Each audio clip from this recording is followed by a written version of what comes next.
जिन हदीसों को बड़े बड़े कारी और मुफ्ती पढ़ते हैं, जिसकी तिलावत हमारे उम्मह और फी सबीलिल्लाह वाले जज्बा कौम वाले करते हैं, मैं उसी बात को रखती हूँ। और यही रीज़न है कि चाहे मेरे ऊपर 5 FIR हो या चाहे 5 लाख FIR हो, इस देश के मोर और लेस 30 करोड़ लोगों को बुरा लगता है। तो मेरे मुंह को बंद करवाने से बेटर होगा कि आप उस वर्जन को, उस वर्सेस को, उस आयत को, उस किताब को आप बैन करवा दो।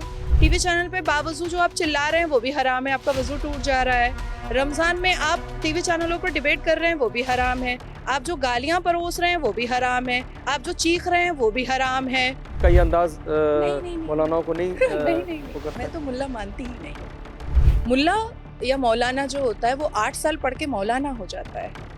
उसको क्या पता कि 26 साल की पढ़ाई और डिग्री का नतीजा क्या होता है। और आप मुझे कह रहे हैं मैं तो सबसे प्योर मुसलमान हूँ। जो कारी और मुफ्ती ये कहते हैं कि इस्लाम नकल का काम है, अकल का काम नहीं है, तो उस नकलची बंदर के रडार में मैं नहीं आती हूँ। कभी पाकिस्तान और कभी ईरान से पैसा आया, कभी कांग्रेस और कभी समाजवादी और कभी MIM से पैसा आया, तो बाप बड़ा ना भैया, मुसलमान के लिए सबसे बड़ा रुपया।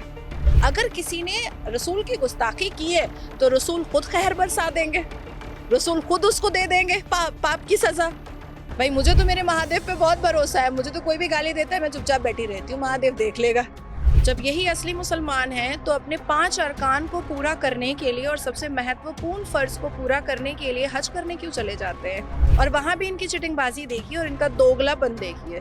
भारत आते हैं तो कहते हैं महिला मस्जिद नहीं आ सकती, वहाँ जाते हैं तो महिला के बगल में नमाज पढ़ते हैं, महिला के साथ तवाफ करते हैं, महिला के साथ वजू करते हैं। और जैसे ही फ्लाइट लैंड करती है भारत, कहते नहीं लाहौल विला कुव्वत तौबा इस्तगफार, महिलाएं, औरतें, खवातीनें नहीं आ सकती मसाजिदों के अंदर। जरा वहां जोर आवाज में बोल करके तो देखते, कर दिया जाता।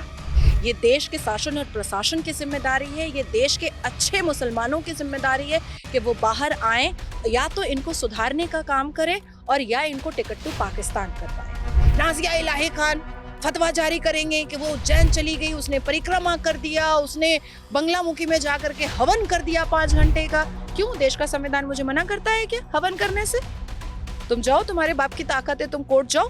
मैं अजमेर शरीफ गई थी, 2 बार गई थी, चादर चढ़वा दिया, मैं अंदर तक भी नहीं गई। वहीं खड़े हो करके सबके भीड़ में मैंने कहा कि अल्लाह के अलावा तो पैगंबर मोहम्मद पे सजदा जायज नहीं है, तो मैं इनके सामने सजदा क्यों करूं? He is such a quintessential epitome example, a best politician, a best political person, a best chief minister in this world.